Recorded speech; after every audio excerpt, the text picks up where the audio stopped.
This is OTR FM, part of the IOM radio network.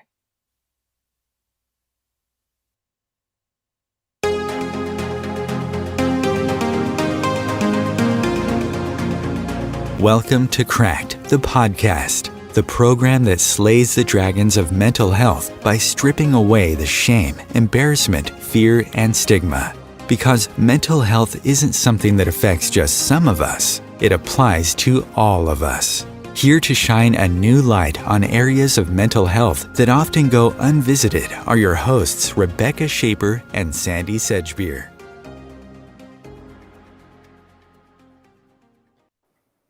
Hello and welcome to Crack the Podcast, Slaying the Dragons of Mental Health, with me, Sandie Sedgbeer. And me, Rebecca Shaper. If there's one thing we all have in common, it's that each of us will hit rock bottom at some point in our lives, and neither wealth, position, or power can safeguard us from that. The question is, how do you pick yourself up and go on? How do you recover from rape and violence as a child? How do you cope with being a mother at 16 when you can barely take care of yourself? How do you survive physical abuse in a marriage, regular beatings, suicide attempts, months in a mental home, having to bring up children as a welfare mum, or nurse a beloved daughter dying from colon cancer? Any one of these traumas would bring most people to their knees, crying, how can I recover from this blow? How do I pick myself up? Where do I find the strength and the will to go on? This week, we're honoured to be joined by someone who can give us the answers to those questions, because she's not only lived through them all, but has gone on to show others how to rise up from rock bottom, recover from trauma, and fix their lives. Please welcome legendary New Thought spiritual teacher, life coach, inspirational speaker, best-selling author of dozens of popular self-help books, and much-loved host and executive producer of the award-winning TV show Iyanla, Fix My Life on Oprah Winfrey's own network. Iyanla, we're delighted to have you on the show. Thank you. How are you? Good morning. We're good, thank you. In that beautiful description, you forgot to say the human being, because that's what really gives all of us power, the fact that Yes, we're human imbued by spirit. But thank you. I was wondering, Yes. who's she talking about? Who is Iyanla, Yes. there are no words to describe the trauma you suffered in your life, the unspeakable violence and abuse inflicted upon you, the desperation and pain of survival, of struggling to raise and protect your children alone, while still unhealed yourself, and yet, against all odds, you did it. So can you share with us what happened, what triggered that defining moment that gave you the strength to turn around your life? Well, I think part of it is I didn't know it was trauma. I didn't know it was abnormal. That was my life. And so, you wake up every morning, you don't wake up thinking, oh my God, I'm living in trauma, I'm being abused, I'm being neglected. You don't think like that. You just get up and say, how am I going to get through this day? Well, one day I got up and I didn't think I would get through the day. So I really had decided, okay, I'm out. I was really in the midst of postpartum depression, which is a serious mental health issue that many people don't talk about and so many people deal with. So I decided I was going to end my life. I had a 6-week-old baby, a 4-year-old, and a 6-year-old. And so my husband was an asthmatic, and he had a lot of medications, and one was phenobarbital, which can be very deadly. And I just took all of his meds. And as I was losing consciousness in my kitchen, and I'm sliding to the floor, I saw this incredibly beautiful vision. I guess on your way out of life, you see visions. So I saw this beautiful vision of this incredibly beautiful woman that I now know wasn't just an angel, but the presence of the Divine Mother. And she said to me, do you want to die or do you want to stop hurting? Well, only a divine mother or angel would ask the question like that, right? And I said, I want to stop hurting.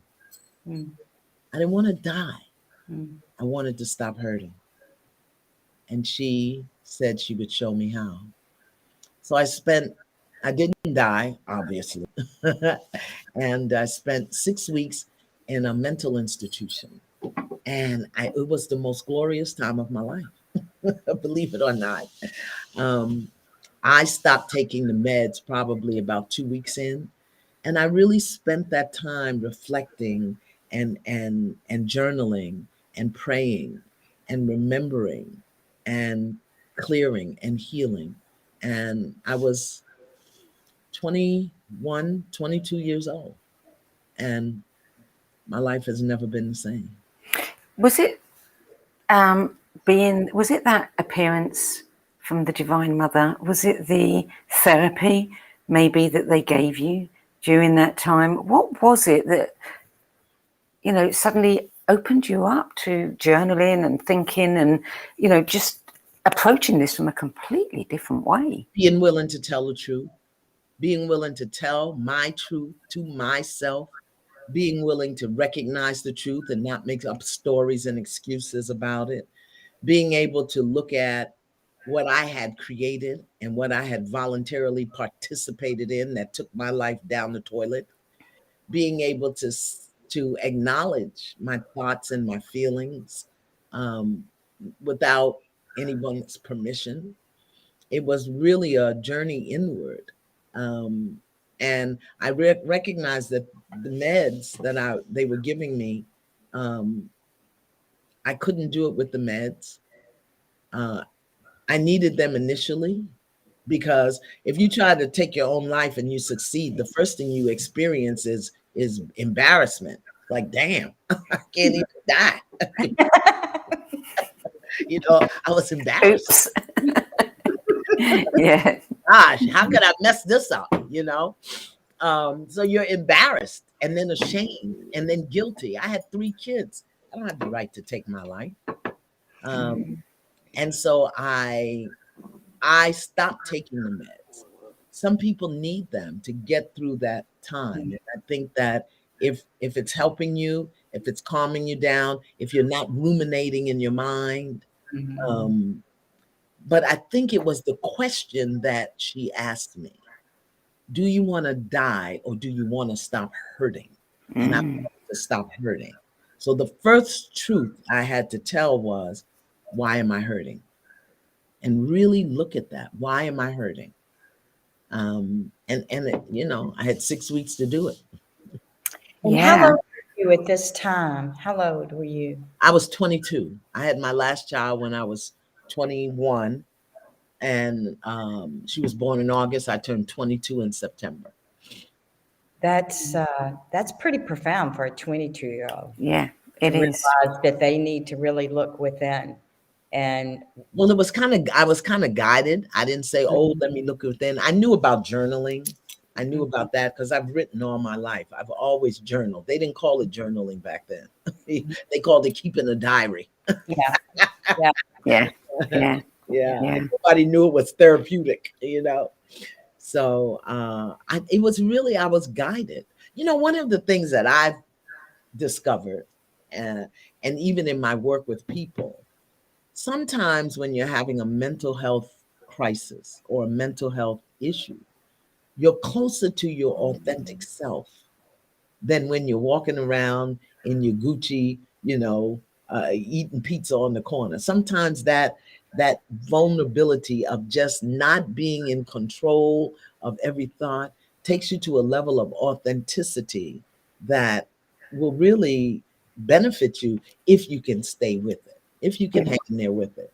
You're alone with yourself, aren't you? Huh?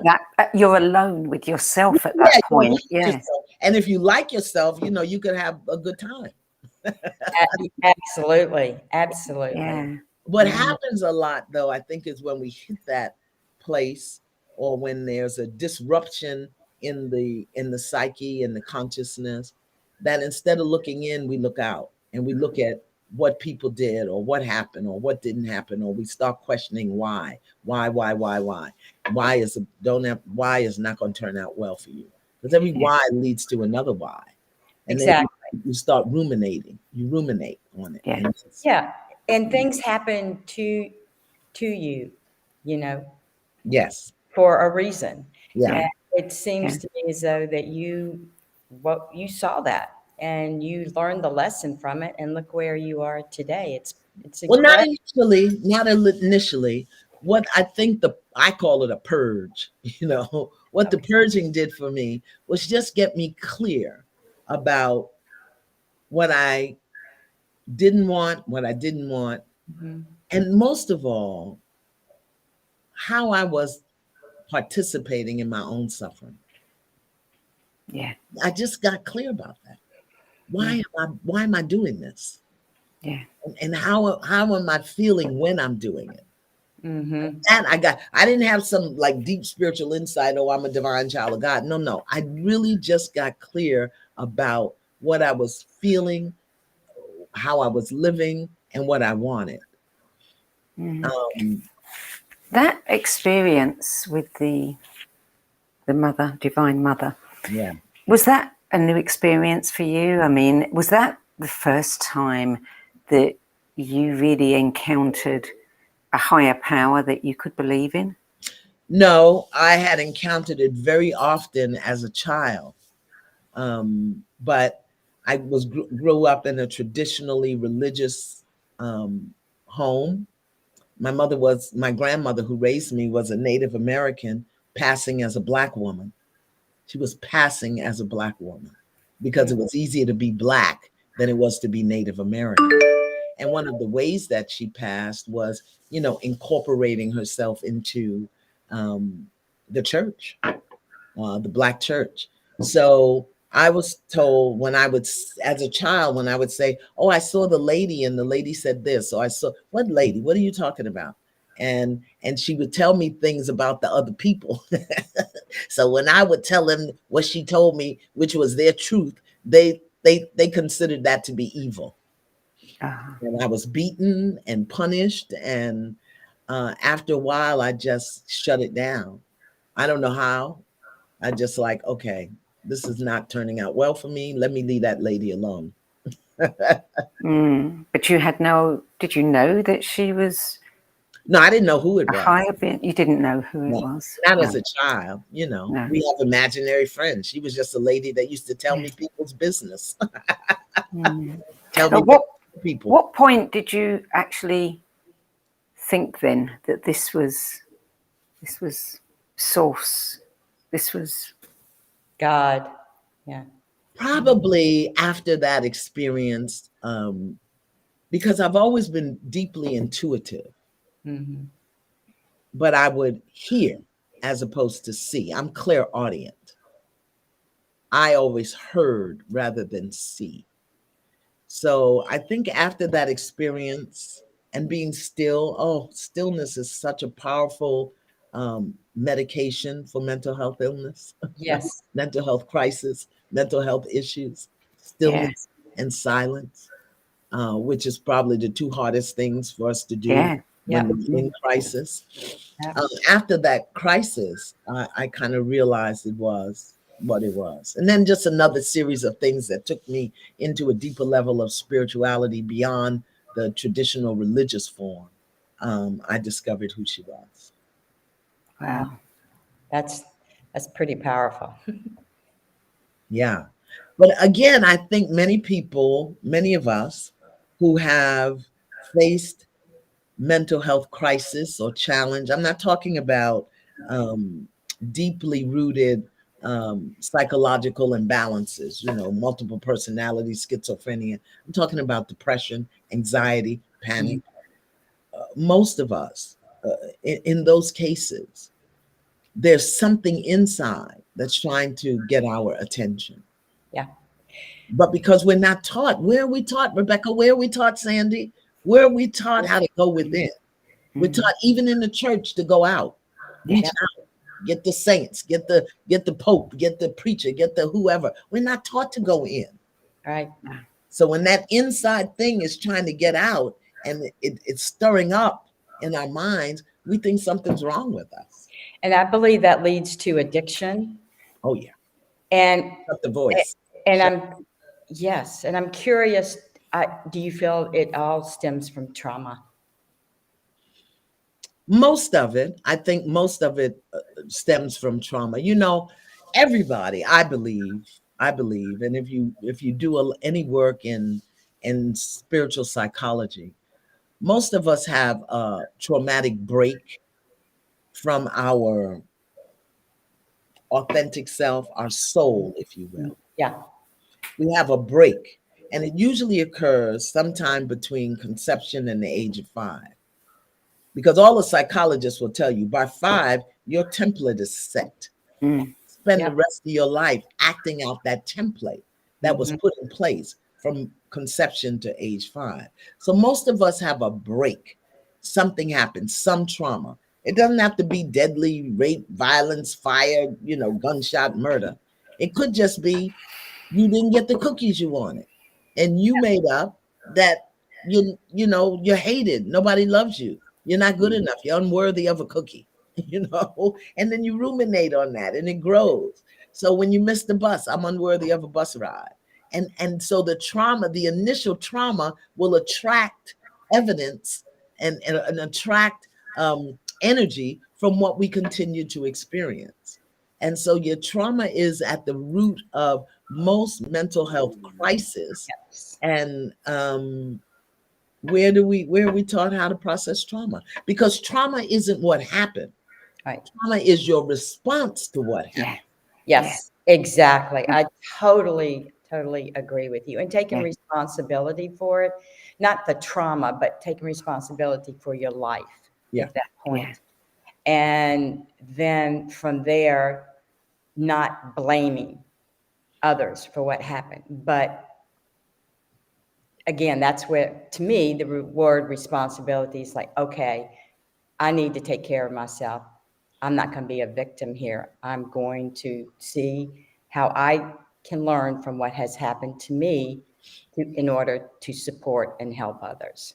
That's just how I feel about it. But the challenge is the trauma happens between birth and 5. And we get that idea, or that we come up with that belief or that scenario, that story. Most Mhm. of us are SOS, stuck on story, which leaves Right. us stuck on stupid. You know, and I don't mean stupid in a derogatory way. I mean stupid, ignorant, unaware of the truth behind the experience, the meaning behind the experience. So because it happened when we're 5, was 4 or 3, in my case, my mother was an alcoholic. I'm talking a fall down pissy drunk. And all while I was gestating in her womb, I was marinating in alcohol and guilt Yeah. Mm. and whatever else. And I never understood, why wasn't I born with fetal alcohol syndrome? Why? I wasn't, that I'm aware of. Now I got some other issues, but that's not one of them. But I could never understand why. If my mother drank the way she did. Well, through a deep levels of spiritual work, what I understood was that I separated from my mother in the womb. I Mm. literally, in my consciousness, separated from her, separated from identifying somehow in my soul. I guess that was my purpose. So I Mm. wasn't born with fetal alcohol syndrome. And since my mother died when I was 2, I also wasn't raised by an alcoholic. Now, like I said, that led to a whole other load of issues. Here I am, a child. I never knew who my mother was because nobody bothered to tell me she was dead. I grew up thinking one woman was my mother who wasn't. When I found out she wasn't, I was 30. Oh my God. So it led to a lot of other issues, but I didn't have fetal alcohol syndrome because that wasn't my soul's agenda. All right. Yeah. That's the key. Yep. A lot of the crisis, the challenges, the issues, the experiences that we have in life are a function of our soul's learning curriculum, what we've come here to learn. Yes. But since nobody talks to you about that, you just think this is the most horrible thing. Your husband ran off with your girlfriend, your best friend, and you just think, that's it, my life is over, as opposed to looking at it as, how does this grow me? How does this stretch me? What am I learning? Yeah. Yeah. And do you believe in soul contracts? Do you believe Absolutely. part of your Absolutely. soul contract? Yeah. Yes. Mm. And And I learned that with my daughter, who was never drank, never smoked. She was a vegetarian who contracted colon cancer, a general, what do they call it? When the disease runs through the family, what's that called? Hereditary. Who Hereditary. contracted a hereditary form of colon cancer that nobody had. I didn't have it. Her father didn't have it. It wasn't in my side. It wasn't in her side. How did she get this at 30 years old and die from it at 31? But that was her soul's contract. yeah. That's what she did what she came here to do.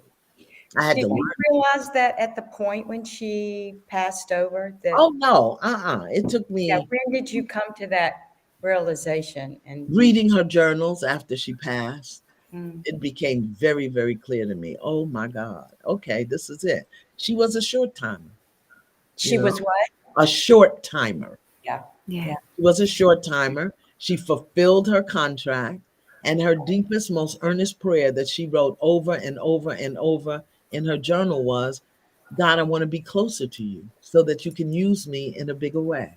Oh, Wow. Well, wow. who knew? Whew. This is a kid that started studying aromatherapy at 16 on the big old Mac computer with the big disk. She found some woman in France and was studying aromatherapy at 16. Wow. This is a woman who went to seminary to become a minister when she was 18. This is a woman who didn't have any, she never had an upset with anybody. Oh, Yeah. my falling apart here. She sounds like a very evolved soul. Yes, she Yeah. was. And she Yeah. came to do her work and she did it. I think she came to raise me. That's what I think. I get that. Yeah. Yeah. Yeah. Yep. Yeah. Learn Yeah. from our children, that's for sure. I do. Yeah. And I think that also, if we have any doubts about soul contracts, it's at moments like that, those kinds of discoveries that we see. Yeah. Yeah. And again, when we're going through mental health crisis or depression, anxiety, panic, those things that come forward for us, very often it is the soul trying to negotiate the contract. Okay, Yeah. you got to learn this. You got to Yeah. go through this. You got to get this. But if we go into shame about it or fear about it, if we don't talk about it, and in our society, I don't know how it is in the UK, but I know in the Black community, you don't talk about your personal business. You don't tell people how you feel. Nobody don't care about how you feel. Get up and go to work. Shut your mouth. Yeah. Yeah. So it's what a glorious time we're in. Even that we could have a podcast about mental health. What? Yeah. Because it's just health. Yes. If the thinking isn't healthy, you won't be healthy. If you're not feeling healthy, you won't be healthy. Mental health is simply health for the mind. We wouldn't treat our heart or our bladder or our kidneys the way we neglect and ignore our minds. Yeah. Yeah. Yeah. That's so true. That's so true. And it's, one of the, talk about contracts and the positive side of experiences. One of the positives of COVID is that everybody's talking about mental health. Yes. Yeah. Because many people fell off the mental health wheel to having to be home by themselves or not being able to be out and be busy. And you had to look at yourself and be with yourself and really understand. And a lot of people are having mental health issues as a result of simply being with yourself. Yes. Yeah. Yes, they are. Yeah. Absolutely. And people are having a whole new understanding and more compassion for other people who have had mental health issues. Yeah. When you came back from being in the mental health facility and in the nut house. Okay, in the nut house. Did you say that now? Did you find that there were people in your life that actually didn't welcome this change in you? No. They thought I was crazy because the shift for me turned up as there were things that my boundaries were different. There were just things that I was no longer willing to accommodate. My husband couldn't just walk up to me and slap me in my face or punch me in my eye. I wasn't going for that no more. Yeah. Now he got a pan full of hot grease on him. And, and I'm not, and I just, the shifts that happened, but it wasn't welcomed and it wasn't easy. And I didn't have a lot of support because people become accustomed to who we are. And they accommodate it and they use it to their benefit also. Yes, they do. Yes, they do. Themselves wherever they are in your life. So when you change, it's going to impact your entire ecology. And one of the things I'll never forget that happened for me was, just one night I decided I'm going to go to college. I'm going to school. And my family was like, what is wrong with you? You can't go to school. You got 3 kids and boo, boo, boo, boo.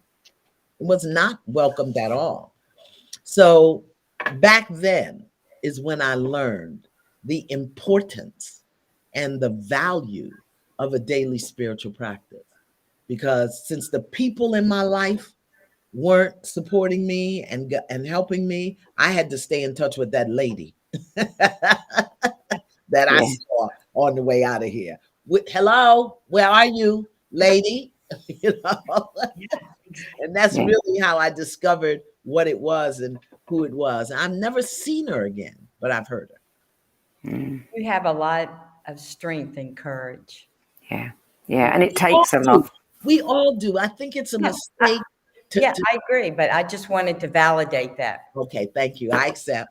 But I want us, we all do. And Yeah. I know you know that. Yeah. The thing is, this society will make it, oh, she's better or she's different. No. Yeah. The same creator source God that kept me in alignment, brought me back into alignment with what my soul's contract was, what I came here to learn, is the same one that will touch everybody. Yes. Even those that have severe mental health issues. You know, there was a psychologist in Hawaii. He worked with the criminally insane. I cannot remember his name. That's because I'm old as hell, but I can't remember his name. And that's where the Ho'oponopono process came from. Yeah. He would sit and listen to his patients just ramble about the most god awful craziness and insanity, you know, killing people, eating their eyes or whatever. And he said 4 lines as he's listening. I love you. I am so, so sorry. Please forgive me. Thank you. And that's called the Ho'oponopono process. Yeah. And he watched people's lives change simply by sending them loving light. And he didn't do it out loud. He did it in his mind. That's how powerful we are. So if you're powerful enough to hold a thought and project it outward to save somebody else's mind, why can't you use those same words to save your own mind? Absolutely. Very well said. Yeah, very well said. We're going to take a short break now. You're listening to Cracked, the podcast, and today we're talking about how to rise up from rock bottom, heal the hard stuff, and fix our lives with celebrated New Thought spiritual teacher, best-selling author, and executive producer and host of the award-winning TV show, Iyanla, Fix My Life. And we'll be back with more practical tools, insights, and wisdom from Iyanla Vanzant after this break. The Real Conscious Connection.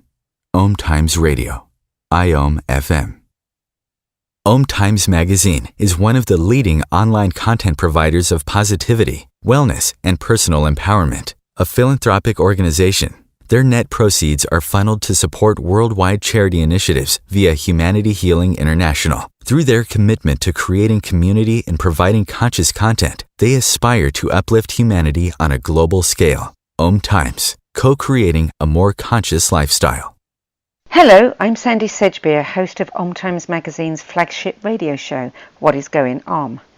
My passion is sifting through information, research, and innovations from New Thought teachers, speakers, and researchers pushing back the boundaries of what we know about life, energy, metaphysics, and the universe.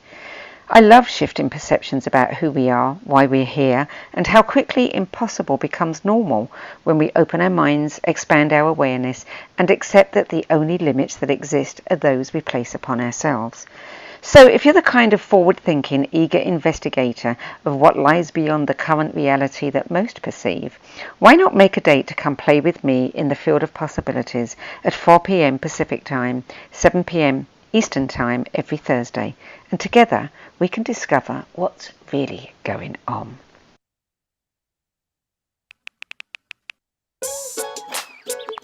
Worried about your friend but don't know how to reach out? You could say how are you or get a fake tattoo. You could ask with an app if it works for you. You could chat with them in VR. It's all good if you think you should check in. Yeah, you should. Whatever gets you talking. Reach out to a friend about their mental health. Whatever gets you talking. Learn how you can help at seizetheawkward.org.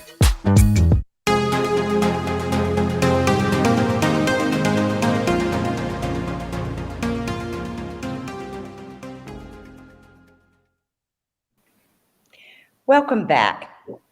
My next question for you is, how can we learn to identify and neutralize the feelings that we fuel the negative ego and keep us stuck in a vicious cycle of people feeling victimized by life and other people? Ooh. Again, you know, Sandie and Rebecca, the greatest medicine that I've ever taken in my life was truth. You know, there's a saying, the truth will, it's actually a scripture, but the truth will set you free. Telling the truth to yourself first, and then being willing and having the courage to tell other people the truth about who you are, about what you need, what you want, what you're feeling, the truth. Because one of the reasons we feel victimized by other people and by our experiences is we don't tell the truth. Yeah. We do things we don't want to do. We commit to things that we don't want to commit to. We're around people that we don't even like, acting like we like them. We don't discuss when people, the little slights that people do, as opposed to creating boundaries and speaking our heart and our mind, because we're so worried about hurting people or upsetting them or them getting angry at us or whatever is the SOS that we tell ourselves, the stuck on story. So we don't tell the truth. And as long as we don't tell the truth, we're going to be a victim of the lie that we tell, the lie that we portray, the lie that we promote. And that's your greatest enemy, is not telling the truth. So yeah. For me, the telling the truth is freedom. Yeah. Total freedom. That's it for me. Apart from anything else, if you're going to tell a lie, you've got to have a really good memory. Yeah, right. You have to. And when you get to a certain age, I know you youngins don't understand. But Oh, I don't know. Thank you for that, but I better right. When you get to a certain age, you're like, you can't even find your glasses. So it's hard to keep up with a lie. I lost my phone yesterday and I couldn't find it, and I placed it somewhere. I went, oh my God, I can't believe I didn't remember that. So I get it. Well, I put mine in the refrigerator and it was ringing. I couldn't find it. I was like, where is the phone? It's in the refrigerator. Okay. So there you go. So, a lot of people say, I do want to change. I do want my life to be different, but it's so hard to change. And you've actually written books, many, many, many books to help people understand how to. You wrote one called Get Over It, Thought Therapy for Healing the Hard Stuff, in which you say that we've become disconnected from our personal power, the intuitive light created by our autonomous thoughts. Can you say a bit more about that? Yeah, we're so externally driven. What we can see, what we can hear, what we can taste, what we can touch, what we can get, and holding that face. We were talking earlier about trauma. If we think of it this way, there's a part of us, a sacred, divine, powerful part that's connected to all of the power in the universe, in life, whether you call that God or spirit or whatever you call it. And it's in there. But what happens is we have a trauma or we have an experience that takes us out of that awareness. Babies are in it all the time. Babies will poop and pee and puke and fall. And, they don't have all of these preconceived notions because they're just not aware of the external validation that's required. They're, bug. Yeah, let me eat it, If you watch the children, they're so wonderful. And we condition them out of it, or they have that trauma. And their response to the trauma, oh, this is bad, this is wrong, this is not good. And then they don't want anybody to know they've had the trauma because they don't want people to think certain things about them, or they think if people know certain things will happen, or they think it's their fault or whatever. So they have a response to the trauma, and then they develop a personality that they show the world to cover the trauma. So these two things are like knots that cover our authentic self. So what I talk about in Get Over It is stop telling that story, because it's not happening right now. Nobody is raping you right now. Nobody's beating you right now. You're not hungry right now. You're not homeless right now. And even if you are, if you're hungry, if you're homeless, if you've just been beaten, could you run away? That's a good thing. Focus on running away. Can you breathe? Can you poop? Can you pee? Is there something, stop focusing on the trauma or the experience. Stop focusing on things that are not true about you. You know, and I said, I was raped as a young girl, at 9 years old. I didn't know it was rape. I didn't know I had been raped. I didn't know what that was.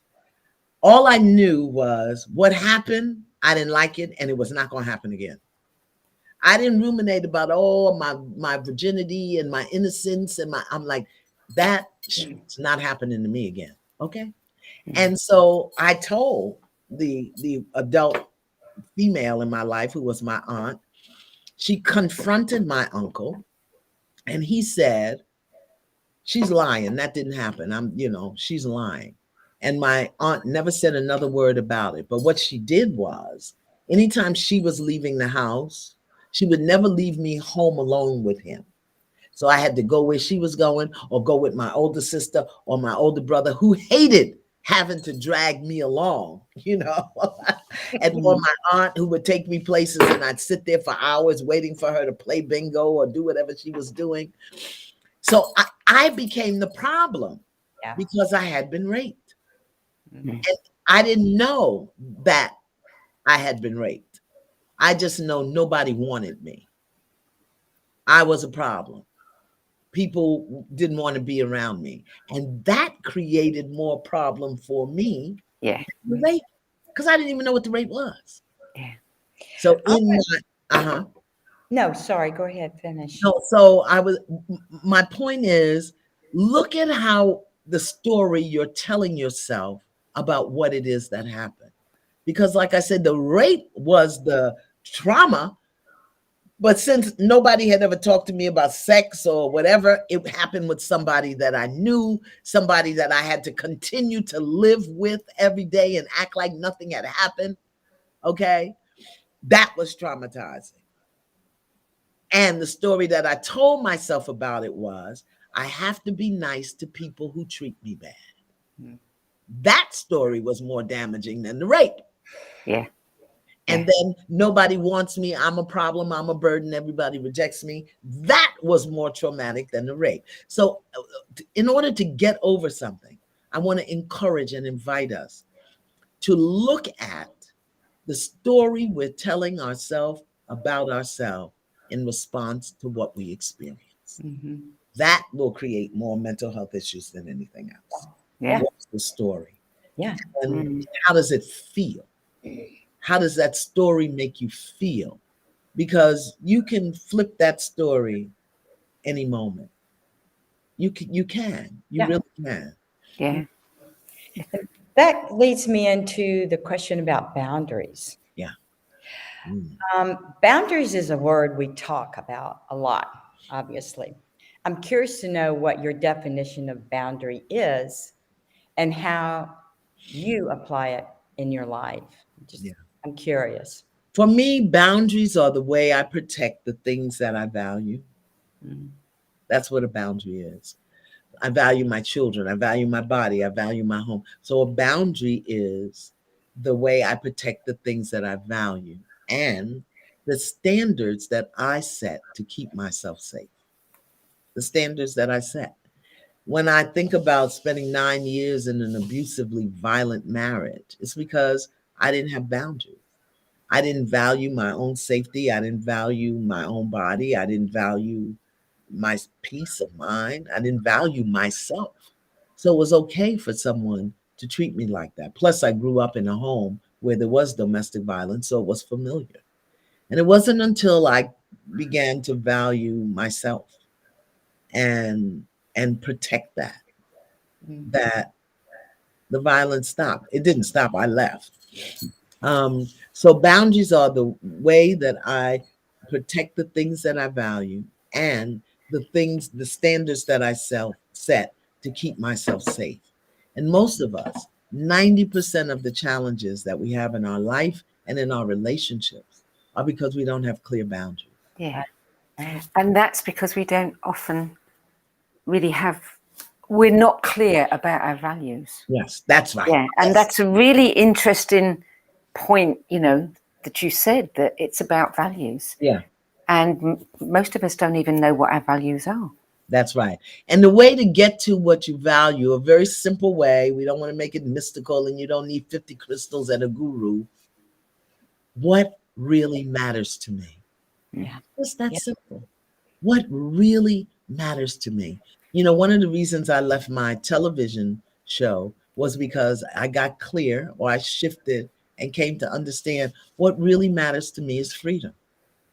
I want to be free to come, to go, to do. I want to be free. I didn't want to have to get up every morning at 7 o'clock and sit in the makeup chair for hours. I don't want to have to say this word or don't say that word or do this. Or I want to be free. And then once I got clear, I value my freedom. I said, okay, so if I value my freedom, I can't keep doing this television show where I'm under the gun, under a timeline, under, time constraints, where I got to be someplace. It's no, out. Yeah. Then the boundary that I created was anything that impinges or infringes upon my sense of freedom. At 70, I want to come and go like I want to. I just don't want that. And I was willing to let go of everything that wasn't in alignment with what I really wanted. And that's how you set the boundary. So that's where we get into trouble, because we're not willing to let go of, to stop doing, to ask for, to call in what it is that we really, really want. So we don't have boundaries. It's interesting how this is not taught in schools. I mean, I know children, young, teenagers who have got involved with vaping, and they know it's wrong, and they're athletes, and they know that it's going to damage their body, but they say, oh, they can't stop doing it because all their friends are doing it. But what you've said there, values, there's the conversation to have with them. Yes. What do you value the most? Yes. Yeah. And what really matters to you? Yeah. Does being accepted by your friends matter to you more than mastering your craft?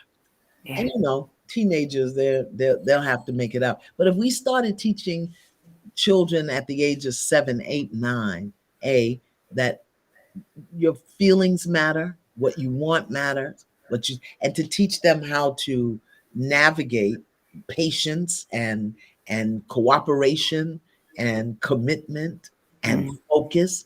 We teach the words, but we don't teach our children how to do it. So then we become unfocused, uncommitted adults who are jumping around like grasshoppers trying to figure out how to satisfy the physical senses, what I can see, hear, smell, taste, touch, and not the inner sensibilities.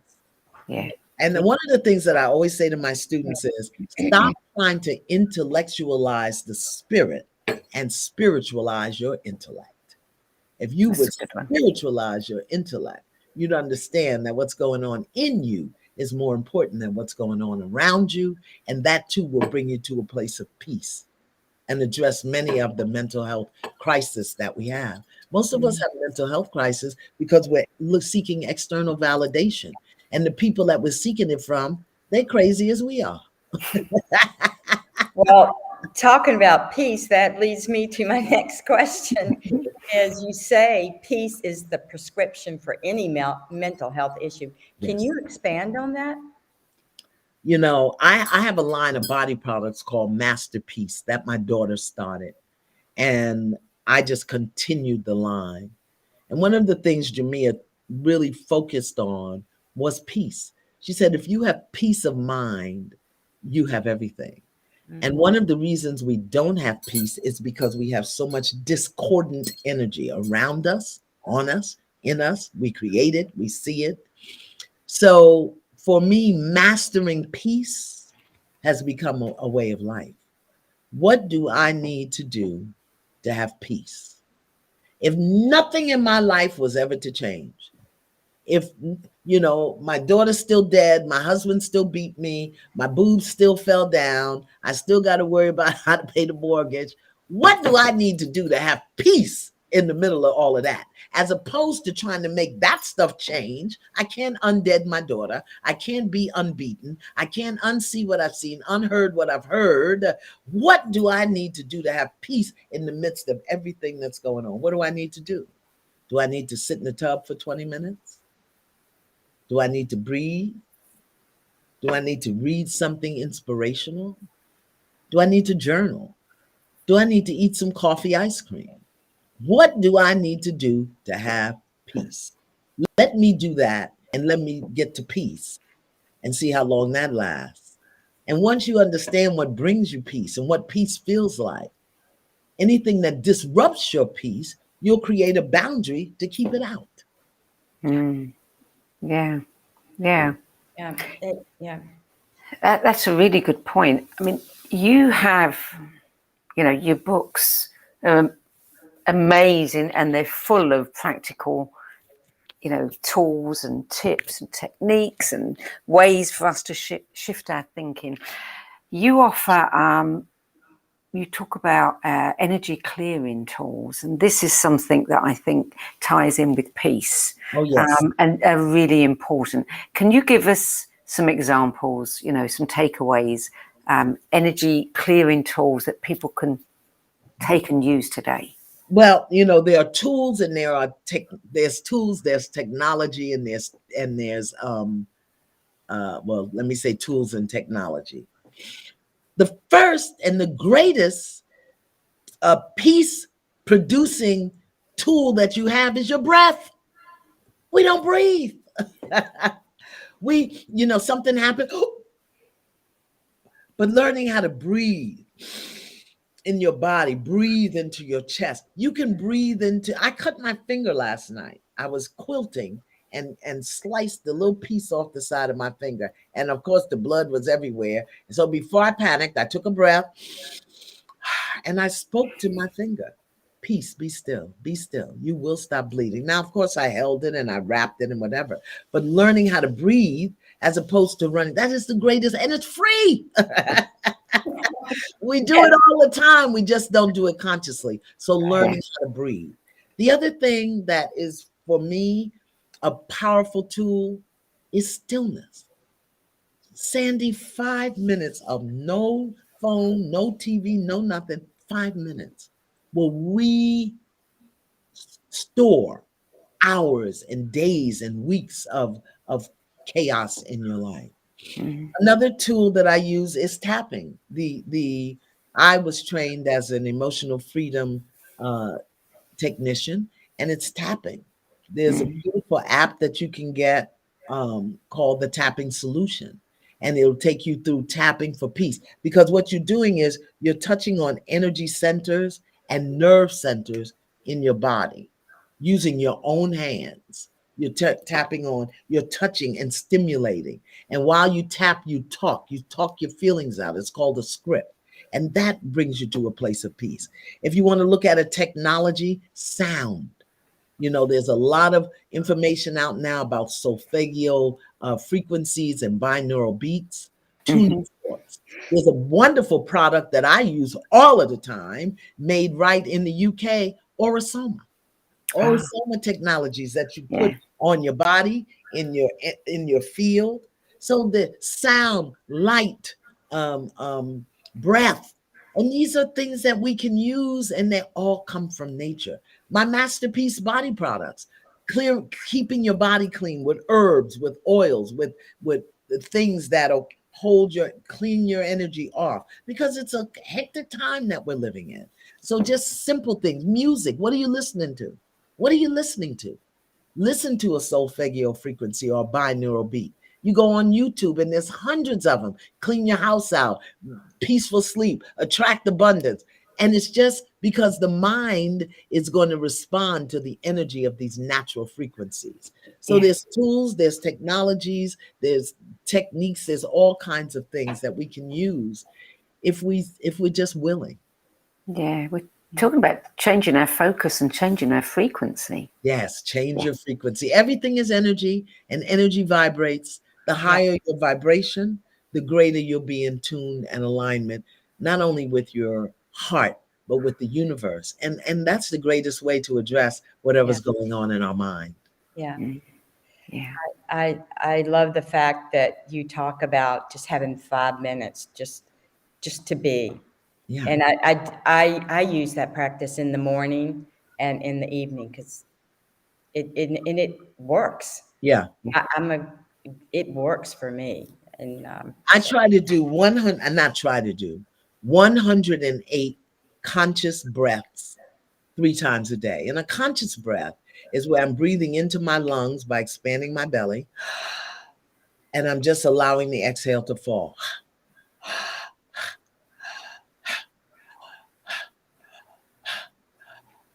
I do that 108 times in succession, 3 times a day. Why Followed by 108? 100. Well, because in many traditions, that 108, the 1 and the 8 is 9, and it's a cycle of completion. Completion. Yeah. Yeah. And then I follow that up with, 5, 10, 15, 20, 30 minutes of just stop silence. mhm. And that Yeah. doesn't cost me a dime. Yeah, I feel nature can bring us, so much peace too, just being in nature. One of the things that I was taught many, many, many years ago, I didn't know anything about it. Again, raised in the traditional religious church. Somebody gave me a piece of black obsidian, and I wore it in my bra because they say black obsidian absorbs negative energy.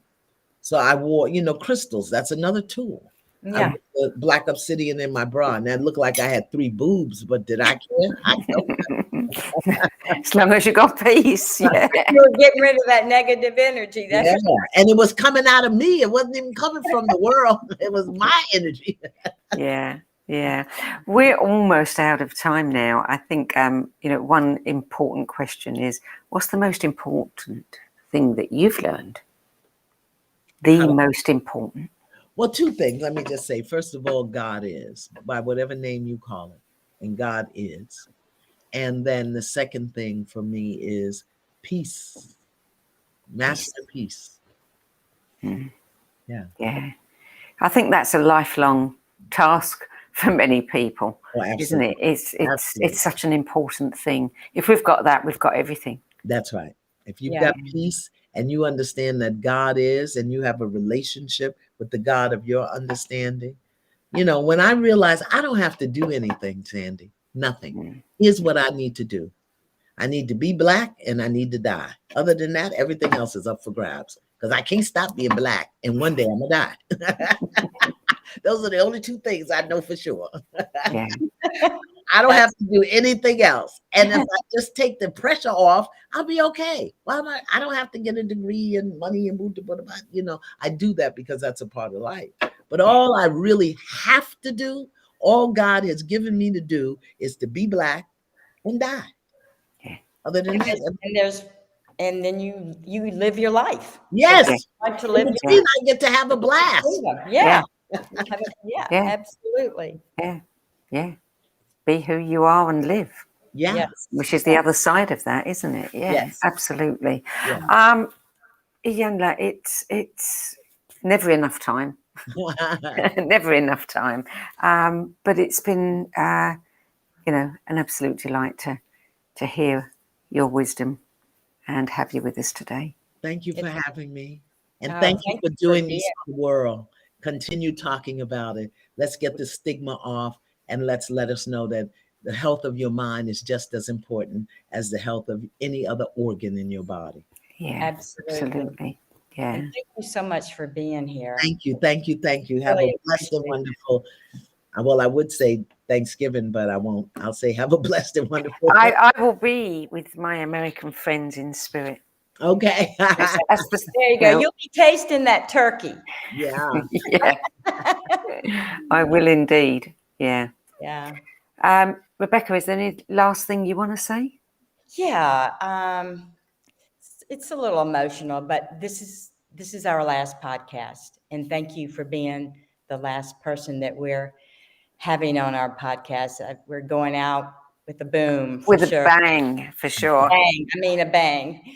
But I do want to thank Times and Sandie, my co-host.